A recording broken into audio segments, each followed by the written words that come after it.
Bismillahirrahmanirrahim. Assalamualaikum students, how are you? I hope you all are well. Stay home, stay safe. Chapter number 2, Vectors and Equilibrium. Today we are discuss about equilibrium of forces. ये आज हमारे chapter number 2 का last topic है. Okay, तो first condition of equilibrium जो है हमारे पास क्या है वो हम डिस्कस कर लेते हैं. The vector sum of all the forces acting on a body must be null vector, यानी कि किसी भी बॉडी पर एक्ट करने वाली तमाम फोर्सेस का सम जो है अगर वो इक्वल टू ज़ीरो है तो इसका क्या मतलब है कि आपकी बॉडी जो है वो इक्विलिब्रियम में है. ये आपकी एक फर्स्ट कंडीशन ऑफ इक्विलिब्रियम है. ठीक है, यहाँ पे आपको जो है वो एक बॉक्स नज़र आ रहा है. ठीक है, अब यहाँ पे आपको नज़र आ रहा है कि उसमें एक्स एक्सिस पे यानी कि डायरेक्शन में लगने वाली फोर्सेस जो है वो जितनी ही हमारे पास पॉजिटिव एक्स एक्सिस पे लग रही है उतनी ही हमारे पास नेगेटिव एक्स एक्सिस पे लग रही है. दोनों का सम जो है वो क्या है, इक्वल टू ज़ीरो है. ठीक है, जैसे कि यहाँ पे आपको लिखा हुआ है कि summation F X is equal to zero. Summation जो है वो सम को शो करता है. ठीक है, और यहाँ पे दूसरी फिगर जो है वो इस चीज़ को एक्सप्लेन कर रही है कि जितनी हमारे पास पॉजिटिव वाई एक्सिस में फोर्सेस लग रही है उतनी ही हमारे पास नेगेटिव वाई एक्सिस में फोर्सेस लग रही है. तो इन दोनों फोर्सेस का सम भी जो है हमारे पास इक्वल टू ज़ीरो है. ठीक है, तो ये हमारे पास क्या है, इक्विलिब्रियम की फर्स्ट कंडीशन है. Translational equilibrium, when first condition is satisfied the linear acceleration of body is zero.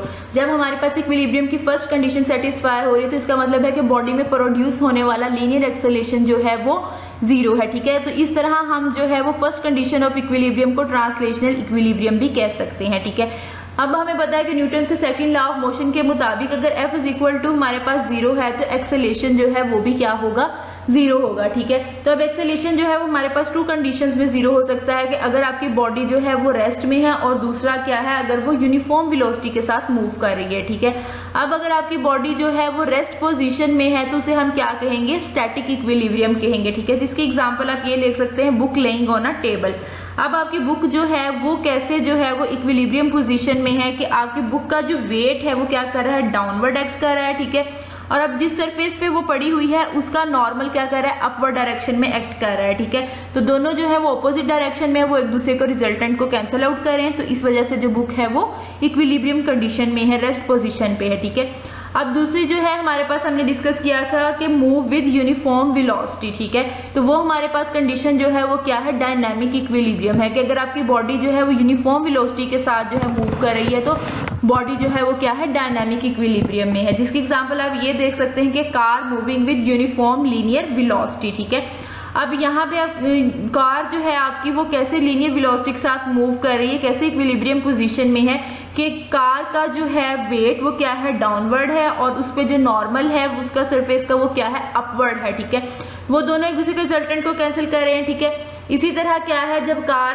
का जो इंजन है वो क्या कर रहा है कि वो आगे की तरफ मूव कर रहा है आपकी गाड़ी को, और जो क्या है, फ्रिक्शन जो प्रोड्यूस हो रही है रोड और टायर्स के दरमियान वो क्या करती है, बैकवर्ड जो है वो एक्ट करती है. तो वो दोनों एक दूसरे के रिजल्टेंट को कैंसल आउट कर रहे हैं. ठीक है, तो इस तरह यहाँ पे हमारे पास क्या होती है कि first condition of equilibrium satisfy होती है और आपकी जो है वो कार जो है वो इक्विलिब्रियम पोजीशन में आती है. ठीक है, तो यहाँ पे जो आपको फिगर एक नजर आ रही है, मैं इस फिगर को थोड़ा सा एक्सप्लेन कर दूं. ये आपके पास न्यूमेरिकल्स में और आपके एग्जांपल्स में यूज होनी है. ठीक है, अब यहाँ पे हमारे पास एक कंडीशन ये है कि अगर आपकी बॉडी जो है वो एग्जैक्ट एक्स एक्सिस और वाई एक्सिस पर फोर्सेस नहीं लग रहे. ठीक है, तो तब जो है हमने क्या करना है कि हमने जो टेंशन प्रोड्यूस हो रही है इसके अंदर हमने क्या किया, उसकी प्रोजेक्शन ड्रॉ कर लिए. ठीक है, तो इस तरीके से हम जो है वो यहाँ पे वो फाइंड कर सकते हैं.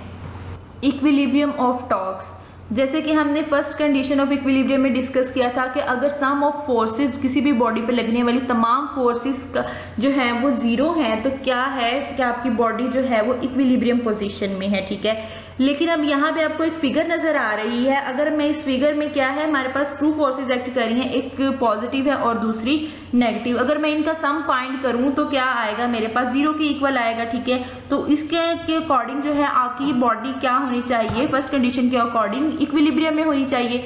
लेकिन ये बॉडी इक्विलिब्रियम में नहीं है, इसमें क्या पैदा हो रही है, रोटेशन पैदा हो रही है. ठीक है, रोटेशन क्या है, टॉर्क. हमने पढ़ा था turning effect of forces is called torque. ठीक है, तो अब यहाँ पे आपकी बॉडी जो है वो रोटेट कर रही है इक्विलिब्रियम पोजीशन में नहीं है, ठीक है। तो इसी वजह से हमें क्या पड़ी, सेकंड कंडीशन ऑफ इक्विलिब्रियम की जरूरत पड़ी, क्योंकि यहाँ पे हमने फर्स्ट कंडीशन में टॉर्क का जिक्र नहीं किया था, जिसकी वजह से बॉडी जो थी वो कंप्लीट इक्विलिब्रियम की कंडीशंस को सेटिस्फाई नहीं करती थी, ठीक है। तो इसीलिए सेकंड कंडीशन की हमें जरूरत पड़ी, जिसमें क्या है कि आप पे बॉडी पे लगने वाली तमाम जो है वो टॉर्क का सम जो है वो क्या आना चाहिए, 0 के इक्वल होना चाहिए, ठीक है। इसकी एग्जांपल मैं आपको ऐसे देती हूँ कि आपने शीशा देखा होगा कि हम उसको कैसे बैलेंस्ड करते हैं, ठीक है। वो बैलेंस अब क्या ऐसे होता है कि अगर उस पे लगने वाली जो है फोर्सेस क्या है, उस पे लगने वाली फोर्सेस का जो क्लॉकवाइज और एंटी क्लॉकवाइज दोनों का सम जो है वो इक्वल टू 0 आए, यानी कि जितनी उस पे क्लॉकवाइज फोर्स लग रही है उतनी ही क्या लगे, एंटी क्लॉकवाइज फोर्स लगे, ठीक है। अब हम जो है वो क्लॉकवाइज फोर्स को क्या लेते हैं, नेगेटिव लेते हैं, और एंटी क्लॉकवाइज फोर्स को क्या लेते हैं, पॉजिटिव लेते हैं, ठीक है। तो उस कंडीशन में आपकी जो है वो बॉडी क्या होगी, इक्विलिब्रियम पोजीशन में होगी, ठीक है। रोटेशनल इक्विलिब्रियम अब क्या है, when second condition of equilibrium is satisfied angular acceleration of body is 0, यानी कि बॉडी में प्रोड्यूस होने वाली रोटेशन क्या हो, 0 हो, तो आपकी बॉडी जो है वो क्या होगी, रोटेशनल इक्विलिब्रियम में होगी, ठीक है। इसी तरह हम सेकंड कंडीशन ऑफ इक्विलिब्रियम को रोटेशनल इक्विलिब्रियम भी कह सकते हैं। ओके, एट द एंड हमारे पास कुछ टर्म्स है जिसको हम डिफाइन कर लेते हैं। क्या है, centre of gravity, point where whole weight of the body is concentrated, जहां पे बॉडी का तमाम वेट जो है वो एक्ट कर रहा हो, उसे हम क्या कहते हैं, सेंटर ऑफ ग्रेविटी कहते हैं, ठीक है। अगर हमारे पास कोई बॉडी है और उसमें से उसके सेंटर में से लाइन ऑफ एक्शन जो है वो पास कर रही है, तो उसका क्या मतलब है कि लीनियर एक्सेलरेशन जो है वो तो 0 नहीं है, लेकिन एंगुलर एक्सेलरेशन जो है वो 0 है, यानी कि बॉडी जो है वो रोटेशन नहीं कर सकती, रोटेट नहीं कर सकती, लेकिन लीनियर जो है वो स्ट्रेट लाइन मोशन जो है वो उसकी हो सकती है, ठीक है। अब स्टेबिलिटी जो है वो हमारे पास 2 चीजों पर डिपेंड करती है, एक सेंटर ऑफ ग्रेविटी और दूसरा क्या है, बेस एरिया, ठीक है। अब यहाँ पे आपको 2 फिगर्स नजर आ रही हैं, उसमें क्या है, एक पेंसिल है और एक जो है वॉल के साथ हमने अटैच की हुई है फ्रेम, ठीक है। अब क्या है कि ये बात आपने याद रखनी है कि सेंटर ऑफ ग्रेविटी जितना ज्यादा लो होगा और बेस एरिया जितना ज्यादा होगा, बॉडी जो है वो उतनी ज्यादा स्टेबल कंसीडर की जाएगी, ठीक है। अब यहाँ पे पेंसिल जो है इसका हमारे पास क्या है, ये बहुत कम जो है वो इसका बेस एरिया, ठीक है। अगर हम इस पे एक्सटर्नल फोर्स जो है वो लगाना बंद कर दें तो ये स्टेबल पोजिशन में नहीं रहेगी, ठीक है, जबकि जो है वो आपका फ्रेम जो है वो स्टेबल कंडीशन में रहेगा, ठीक है। अब नेक्स्ट हम जो है कुछ कंडीशंस है इक्विलिब्रियम की उनको डिस्कस कर लेते हैं, जो कि क्या है, स्टेबल इक्विलिब्रियम, अनस्टेबल इक्विलिब्रियम और न्यूट्रल इक्विलिब्रियम, ठीक है। तो सबसे पहले हम देखते हैं कि स्टेबल इक्विलिब्रियम, जो कि केस बी में है आपके पास। अब क्या है, यहाँ पे एक मैस है, उसको क्या करूं, अगर मैं उसका सेंटर ऑफ ग्रेविटी जो है वो मैं हाई कर दूं, ठीक है, तो उसके क्या करेगा, जैसे ही मैं उसको छोड़ूंगी वो दोबारा क्या है, अपनी सेंटर ऑफ ग्रेविटी की तरफ मूव करना शुरू कर देगा, ठीक है। तो यहाँ पे क्या है कि जब भी अगर बॉडी में थोड़ी सी टिल्ट प्रोड्यूस किया जाए और वो दोबारा अपनी स्टेबल कंडीशन में आ जाए तो उसे हम क्या कहेंगे, स्टेबल इक्विलिब्रियम कहेंगे, ठीक है।